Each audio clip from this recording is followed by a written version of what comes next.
네, 반도체 섹터 많이들 궁금하실 것 같습니다. 중동발 이슈도 있고 젠슨항 엔비디아 CEO가 뭐 어디 가서 기조연설을 했다는데 AI 반도체 생태계 얘기를 했고 신제품 공개 뭐 상당하죠. 투자 전략에 대해서 세부적으로 오늘 낱낱이 파헤쳐 보도록 하겠습니다. 제 옆에 김장렬 유니스토리 자산운용 투자전략본부장 나와 계십니다. 어서 오십시오. 네, 안녕하십니까? 네. 일단 이 질문부터 드릴게요. 네. 이게 이제 전체 줄기에서도 중요한 부분이 있어서 미국 쪽에서 신용등급 강등 이슈가 나왔잖아요. 그렇죠. 그래서 코스피 오늘 가까스로 2,600선을 사수하고 있습니다만 네네. 어제는 내줬습니다. 그런데 제가 궁금한 건 반도체 섹터의 영향입니다. 네네. 뭐 오늘 뉴스 보니까 뭐 오름세를 기록하고 있지만 전반적으로는 투자 심리에 어떤 영향을 미칠까요? 오늘 시장이 좀 애매하죠. 아까 0.78% 오르다가 지금 거의 보합으로 끝나고 있잖아요. 일단 결론적으로 오늘 지금 그 코스피 코스닥이 이제 초반에 강세 가다가 좀 쭉 힘 빠지는 거는 그 표면적으로 그 강등하는 거하고 아까 그 반도체 관련된 관계 없어요. 2차 전지 때문에. 2차 전지 때문에. 그것도 말씀드리려면 2차 전지가 뭐가 있냐면은 이제 보조금 주잖아요. 그거 이제 IRA 법에 의해서 보조금 주는 거를 1년 앞당겨서 폐지한다고 맞아요. 얼마 전에 알려 있었죠. 근데 그게 어저께 나온 얘기가 하원에서 지금 감세안을 상정시키고 있잖아요. 근데 감세안을 상정시키니까 반대하는 사람들이 있거든요. 그럼 돈이 부족하잖아요. 그러니까 이거 돈 아끼는 안을 내놔라 하니까 부채가 늘어서 신용등급이 지금 강등된 판인데 그러니까. 감세를 하면 어떻게 되냐 이런 의견인 거죠 그쪽에서. 아니 그래서 감세안을 통과시키기 위해서 나온 얘기가 뭐냐면 IRA를 일찍 폐기하자. 그러니까 32년까지 가지 말고 IRA를 28년에 폐기하자는 거예요. 그 누구죠? 2차 전지 보조금 없어지는 거예요. 그러니까 지금 급락해서 그렇게 되는 거예요. 그러니까 요거는 강등하고 직접적인 관련은 없는데 아이러니하게도 저기 신용등급 강등에 따른 여파라고 생각할 수 있죠. 신용등급 강등을 하니까 정부가 가만히 있을 수는 없고 그럼 돈이 있어야 될 거 아닙니까? 부채를 한도를 높이고 감세를 하면은 대정 어떻게 돼요? 난리가 나니까 방법은 한 가지밖에 없어요. 경제가 빨리 좋아져서 세수가 들어오는 건데 그거 아니면은 세수가 없는데 감세를 할 수도 없고 그럼 어떻게 돼? 줄여야 돼 뭔가. 보조금을. 뭔가 줄여야 되는데 그러면 앞으로 보조금 뭐 하는 것도 다 줄여줄 수 있다는 생각을 들어야 되는 거예요. 아니면 어떻게 되죠? 보조금을 줄이든지 아니면 또 뭐가 할 수 있을까요? 보조금을 줄이지 않으면은 방법이 사실은 거의 없고 한 가지 남은 게 뭐죠? 관세. 관세를 많이 받으려다가 협력해가지고 협상해서 낮추려고 하고 있잖아요. 이게 낮아지기가 쉽지 않을 수도 있어요. 왜 그런지 아세요?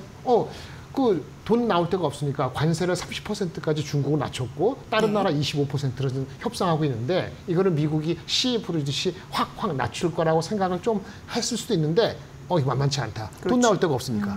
근데 IRA가 먼저 치고 나온 거지. IRA 폐지 가능성. 하원에서 공화당끼리 잠정 합의. 오늘 그런 거고 반도체 들어와서 반도체는 이 관계없이 어제 좋은 뉴스가 많았습니다. 네, 그렇네요. 뭐가 나왔을까요? 어저께 컴퓨텍스 타이베이라는 대만에서의 반도체에 관련되는 회의가 있었는데 젠슨항이 연설을 했어요. 컴퓨텍스 타이베이 설명 좀 해주시겠어요? 어떤 것인지? 국제적으로 IT 박람회, 그러니까 우리 전 세계적으로 3대 IT 박람회가 있는데 첫 번째는 이제 CES가 있는 거고, 두 번째는 MWC라고 해서 모바일 월드 콩그레스, 이 스페인에서 열리는 거, 그리고 이제 타이페이에서 열리는 게 이렇게 큰 축이 있는데 거기에 간 거잖아요. 젠슨항 CEO가. 근데 이제 첫 번째 CES는 라스베가스 하는 거고 전 세계 사람들이 새 벽대 와가지고 자랑하는 거잖아요. 그리고 올 모바일 콩그레스는 모바일 쪽 관련된 쪽이고 스페인에서 하는 거고 이거는 젠슨항이 누구예요? 대만이고 TSMC고 엔비디아고 거기서가 더 중요하죠. 그러니까 어저께 시작한 거, 오늘 시작하는 거에 가장 중요한 게 기조연설인데 거기서 신제품을 발표했어요. 아까 앵커님이 말씀하신 것 같은데 뉴스에서 나왔죠. NVLink. 이게 뭘까요? 우리가 엔비디아 하면은 GPU라는 칩만 생각하는데 칩이 한 개가 아니에요. 하나의 시스템은요 72개가 들어갑니다. 그러면 GPU와 GPU 간에 뭐 이렇게 커뮤니케이션하고 링크가 돼야 되잖아요. 그 얘네들의 플랫폼, 그 링킹하는 기술이 있는 게 NVLink예요. 근데 여태까지는 만약에 AI의 그 시스템을 그 데이터 센터 업체들이 하고 싶다. AI 팩토리를 하고 싶으면은 그 NVLink라는 그 엄청 잘 연결되는 GPU가 연결되는 이런 기술을 활용하려면 엔비디아의 GPU, 엔비디아의 CPU, 엔비디아의 스위치, 엔비디아의 네트워크 이런 걸 다 엔비디아가 써야 돼요. 근데 이번에는 오픈했어요. 그게 개방형.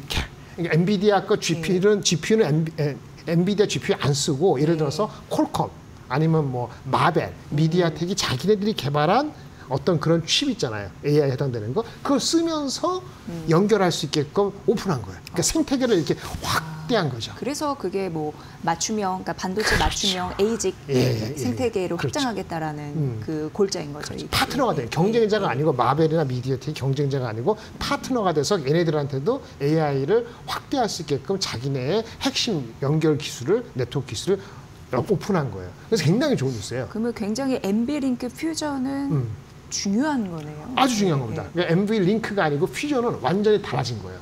그러면 어떻게 되냐? 첫 번째, AI 시장이 확대되겠죠. 물론 엔비디아가 리더지만은 그러면은 AI 시장 확대되면은 시장이 엄청 좋아진다는 엄청이 아니고 궤도에 올라간다는 얘기가 되는 거예요. 근데 마침 또 어저께 또 다른 뉴스가 나온 게 있어요. 마이크로소프트가요 연례 행사가 있습니다. 뭐 개발자회 비슷한 거라 보시면 돼요. 연례 빌딩가 무슨 빌더 회가 있는데 거기서 자기네들이 그 에이전트 저번에 한번 말씀드렸죠.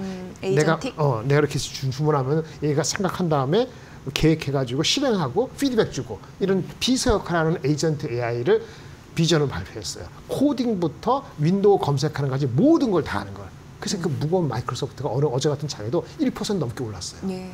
엔비디아의 AI 생태계를 확대하는 안, 그 다음에 에이전트 AI에 대한 마이크로소프트의 그런 뉴스들이 어저께 미국장을 올리는 것에 단순히 그 신용등급 하락에 대해서 아무것도 아니야. 요인만 있는 게 아니기 때문에 중요한 거예요. 그래서 한국에도 그 관련된 주식이 있는데 관련된 주식이 뭐죠?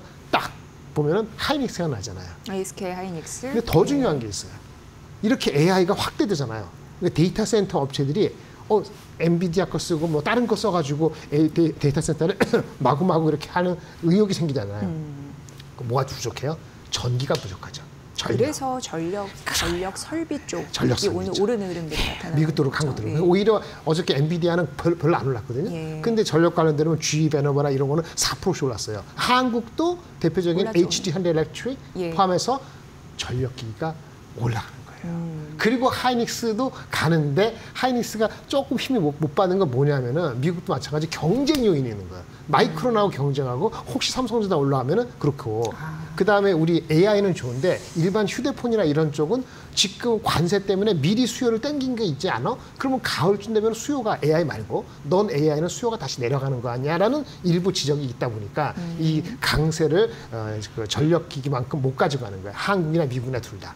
그래서 삼성전자는 AI도 아직 콜이 안 됐고 이러다 보니까 아까 2차 전지 무너졌죠. 그다음에 하이닉스하고 변압기밖에 없다 보니까 장에 힘을 못 받는다 이렇게 말씀드릴 수 있겠고 AI 관련되는 거는 사실은 시장의 분위기는 연초보다 지금 2월 달보다 더 좋아졌다 이게 팩트입니다. 아 그래요. 읽어보면서 에이직 기반으로 해서 데이터 시장의 주도권, 시장 점유율을 더 확보하려고 하는 의도다.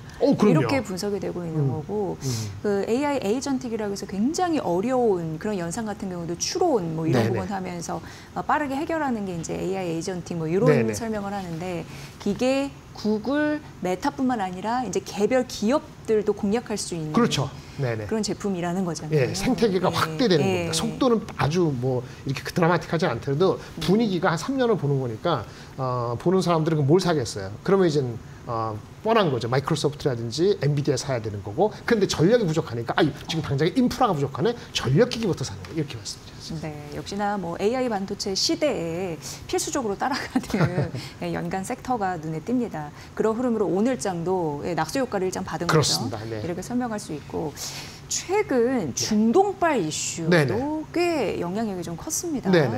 크게 좀 투자를 한다고 미국에도 그렇고 자신 나라의 데이터 센터 구축을 위한 자금도 그렇고 굉장히 큰 단위의 돈이 들어옵니다. 어떻게 보셨습니까? 일단 이거는 지정학적으로 봤을 때 과거에 50년 전에 처음에 원유가 중동에서 미국이 달러 주고 사면서 달러 주고 원유 받고 이런 안정적인 체계를 구축한 게 한 5, 60년 전에 됐단 말이에요. 그래서 우리 이른바 페트로 중동이라고 그러죠. 페트롤리엄, 원유라는 개념에서. 근데 이제 중동도 언제까지 원유 갖고 할 수는 없다 보니까 자기네들도 이제 AI로 하겠다. 근데 AI의 대표적인 게 성능 나타내는 표시가 플롭스라는 단어가 있고 그 앞에 1,000조, 1초에 1,000조 번 연산하는 게 페타거든요. 페타플롭스, 우리가 기가 아세요? 기가, 테라 이런 거 아시죠? 네네네. 기가의 100만 번, 그게 페타예요.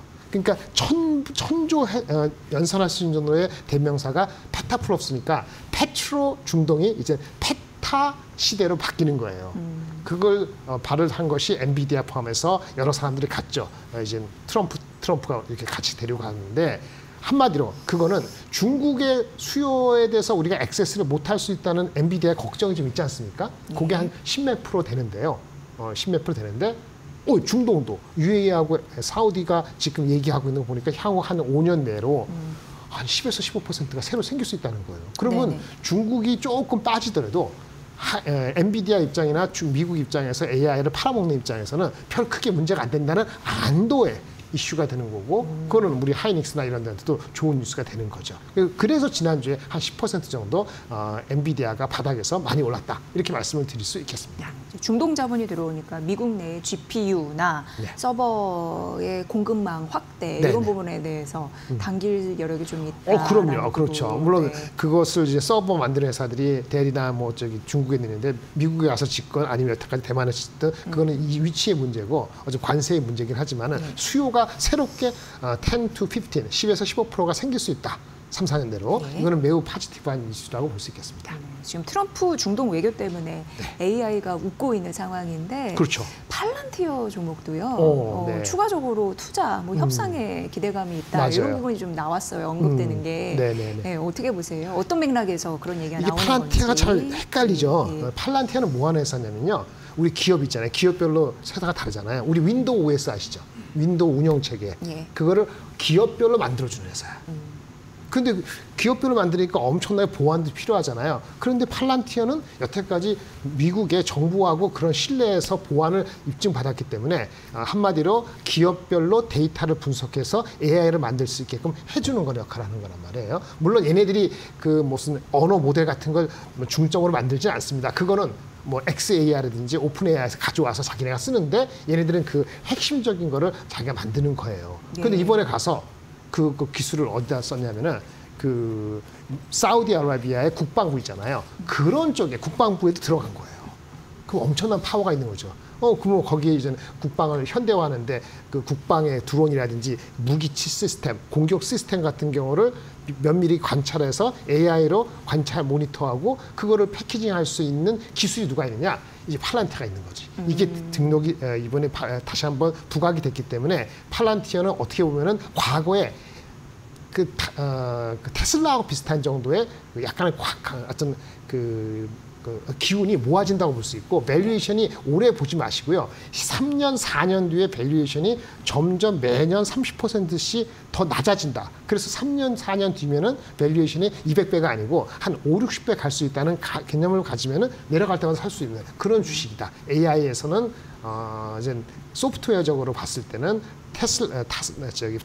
팔란티어하고 셋 이 두 가지 종목 정도가 가장 성능도 좋고 밸류에이션이 높지만은 헤게모니를 갖고 있기 때문에 상당히 지속적으로 본다. 이렇게 보실 필요가 있다. 이번에 사우디하고의 딜 같은 것도 그런 한 방증이다. 이렇게 말씀드리겠습니다. 이제 마지막 질문이 될 것 같은데 네. 사실 이제 중국에서 이제 문제가 생기면은 중동 쪽에서 먹으려고 하는 부분 때문에 네네. 호재라고 얘기하는 건데 사실 미국 빅테크 입장에서는 그 중국 거대한 시장을 놓치기 좀 어렵습니다. 그렇죠. 그런 의미에서 중국은 왜 이런 얘기 나오거든요. 기술 확산인지 기술 통제인지. 네. 근데 많은 빅테크의 주인들은 기술 확산을 해야지 네. 막으면 안 된다 얘기하고 있잖아요. 옳은 엔비디아의 지적이에요. 젠슨 왕도 그렇고. 그렇죠. 어떻게 보세요? 어떤 전략으로? 단기는 기술 통제입니다. 예. 어쩔 수 없어요. 미국 간의 헤게모니 싸움이 있기 때문에 단기는 기술 통제. 이 단기라는 게 한 달은 아니고 1, 2년은 기술 통제 맞고요. 장기적으로는 한 3년, 5년을 본다면 결국은 시장을 확대하는 게 맞아요. 품어야 돼요. 그래서 미국의 지금 정부가 끝 무렵이나 다음 정권 바뀔 때는 다시 기술 생태계로 시장 생태계 확대로 갈 것 같아요. 근데 단기적으로는 기술 통제를 가지고 간격이 지금 3년 정도 있거든요. 미국이 AI에서 3년 정도 중국에 앞서 있어요. 요거를 조금 더 버려놓은 다음에 조금 더 여유를 갖지 않겠나. 그래서 단기적으로는 기술 통제가 더 우선적이다. 이렇게 말씀드리겠습니다. AI 생태계는 지속적으로 확장될 거니까요. 저희가 주마다 나온 중요한 반도체 이슈는 좀 부탁드립니다. 네. 잘 분석 부탁드리겠어요. 자, 김장렬 유니스토리 자산운용 투자전략본부장의 분석으로 들으셨습니다. 잘 들었습니다. 네, 감사합니다.